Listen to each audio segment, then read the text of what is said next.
Hola, buenas tardes. Estamos aquí reunidas mi compañera, Sofi, y yo, quienes traemos algunos temas sobre el neurodesarrollo. En este episodio hablaremos sobre qué es el neurodesarrollo, cuáles son los trastornos que se pueden presentar y algunas estrategias en el aula para poder compartir. Adelante, Sofi. Hola, buenas tardes. Bueno, yo soy maestra licenciada en educación especial y pues es lo que trabajo día a día, así de que les voy a compartir mucho de lo que no conozco. Y pues yo trabajo en el área de secundaria, en la materia de formación cívica y ética, y aunque no estoy tan familiarizada con los temas, pues este es un espacio donde vamos a aprender. Gracias. Y bueno, quiero comenzar con una pregunta importante y una pregunta a manera de reflexión. Muchas veces un estudiante es etiquetado como flojo, como desinteresado o como problemático, cuando en realidad ese alumno necesita comprensión y apoyo. Entonces, bueno, al menos en mi área de secundaria, creo que muchos maestros que no tenemos como el conocimiento de pues, este tipo de trastornos, sí etiquetamos, y me incluyo, a veces a los niños sin entender el por qué están actuando así. De mi experiencia, muchas veces pues existe confusión, existe pues, la resistencia de los maestros, porque son niños que no están dentro de la norma, que salen de la norma. Entonces los etiquetan como los que no saben, los que les saltan del grupo, el alumno problema, o ya muchas veces dicen los maestros, el alumno con barreras, cuando pues las barreras son de fuera del alumno, no propiamente que el alumno las traiga en cuenta en sí mismo. Yo considero que es por falta de conocimiento, por falta de información y porque pues generalmente le tememos a lo que no conocemos. Y por eso la importancia de la difusión y la importancia de conocer los trastornos del neurodesarrollo, porque después son alumnos que ya están integrados a la escuela, que ya están incluidos en la escuela. Entonces, pues qué mejor que conocer, porque en algún momento nos van a tocar, ¿sí o no?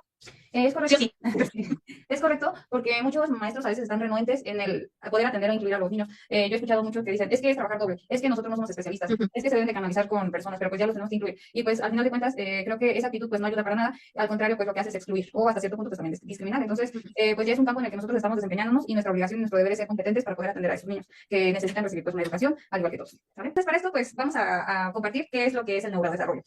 Como yo lo entiendo, es que este proceso es el que permite que el cerebro crezca, madure y aprenda. Este empieza durante la etapa de la gestación, se va desarrollando en la etapa de la infancia y termina en la etapa de la adolescencia.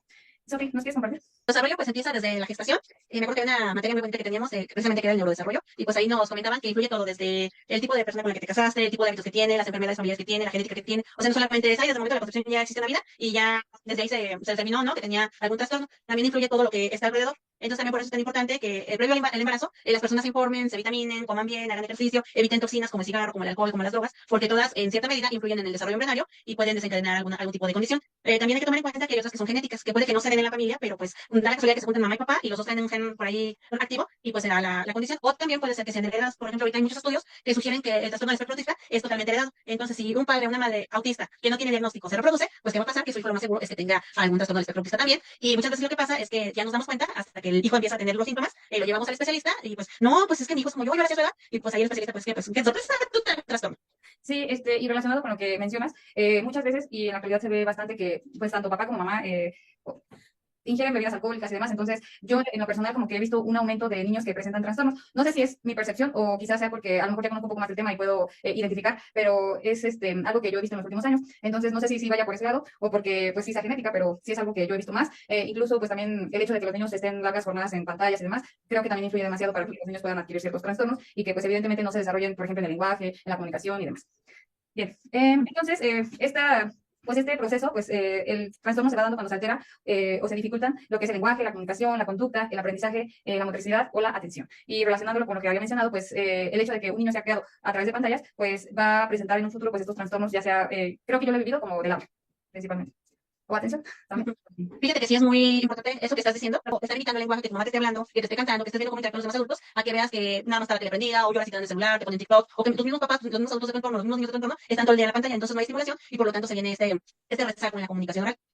Sí, incluso hasta, por ejemplo, en la atención, pues yo es algo con lo que a veces batallo con niños de secundaria, porque siempre como la atención está un poco más en pantallas, o sea, ya hasta nos está ganando esta parte de, pues, se enfocan 100% de atención en las pantallas que, pues, en personas reales o en jugar, o sea, ya no se da tanto como este juego que, pues, yo creo que a partir del juego también viene la motricidad. Entonces, pues, en muchos aspectos.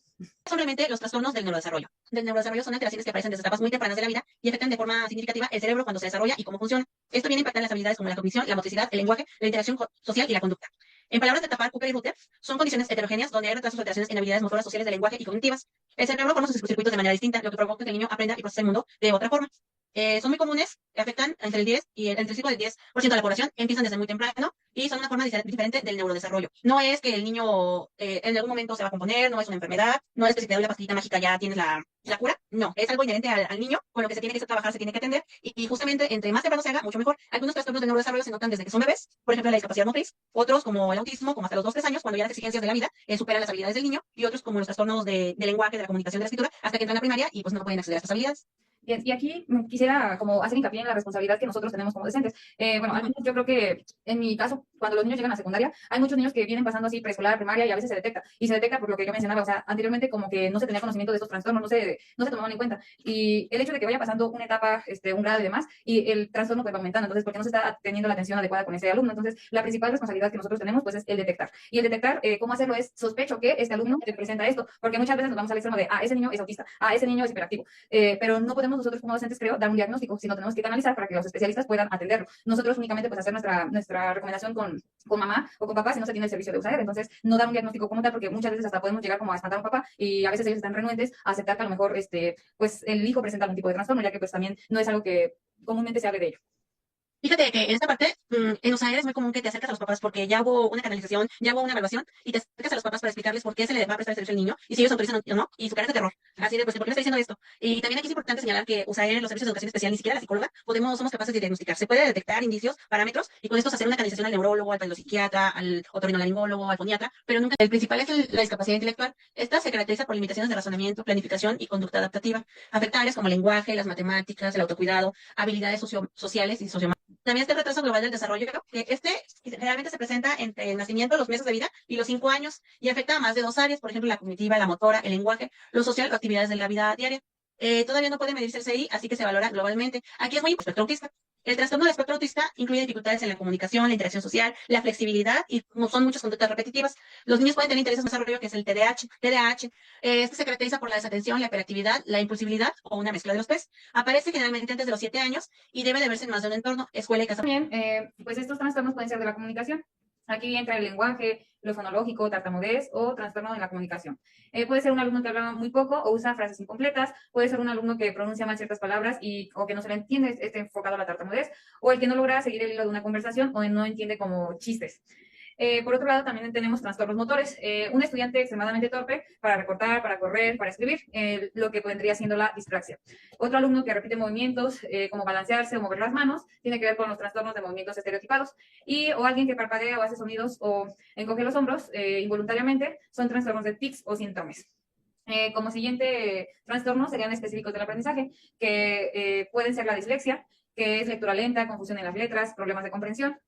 También tenemos la disgrafia, que pues, aquí entra la mala letra, dificultades para organizar ideas al escribir, y la discalculia, que esto va enfocado en los números, secuencias, cálculos de razonamiento matemático. Y obviamente todos estos trastornos, pues al poderlos canalizar, pues ya se pueden atender o hacer las adecuaciones como mencionábamos, que eso es lo que pues, sería nuestro papel. Ni se hablaba tanto de los trastornos. Entonces, actualmente la escuela que ahora es inclusiva y que ahora podemos tener todo tipo de características de alumnos, pues no preparó a maestros que a lo mejor ya tienen 20 años de servicio para tener las posibilidades de poder ayudar. El hecho de que se haya incluido ahora todo niño, todo niña en la educación, pues también nos dejó a nosotros como maestros poco preparados para poderles dar la atención necesaria que pues los alumnos requieren. Por eso nuestra obligación es identificar y canalizar. Eso es creo que lo más importante y con ello pues también las adecuaciones a nuestras planeaciones y no ser renuentes, no rechazar, no discriminar nuestra planeación. A mí me gustaría cerrar con una frase que me dijo mi primer supervisora cuando empecé a trabajar. Pues nos juntó y pues bienvenidos, pues ya están en educación especial, órale, a los trancazos. Pero pues a mí me gustaría que levante la mano quien cree firmemente que todos los niños pueden aprender. Y pues todos levantamos la mano y, pues me da mucho gusto, porque si realmente no tienen esa creencia, si realmente no están con esa convicción, entonces, ¿qué estamos haciendo aquí? Y pues es algo que ha guiado mi camino. Todas las personas podemos aprender en cualquier momento de nuestra vida. Siempre es mejor antes, cuanto antes mucho mejor, pero así sea un muchacho de 17 años y ya está por regresar de bachillerato, así sea un señor de 55 años que en su vida pisó un aula, todos podemos aprender. Y pues bajo esa premisa hay que regirnos, bajo esa premisa hay que informarnos y capacitarnos para pues ofrecer lo mejor que podamos a la educación del país. De México y de Guanajuato.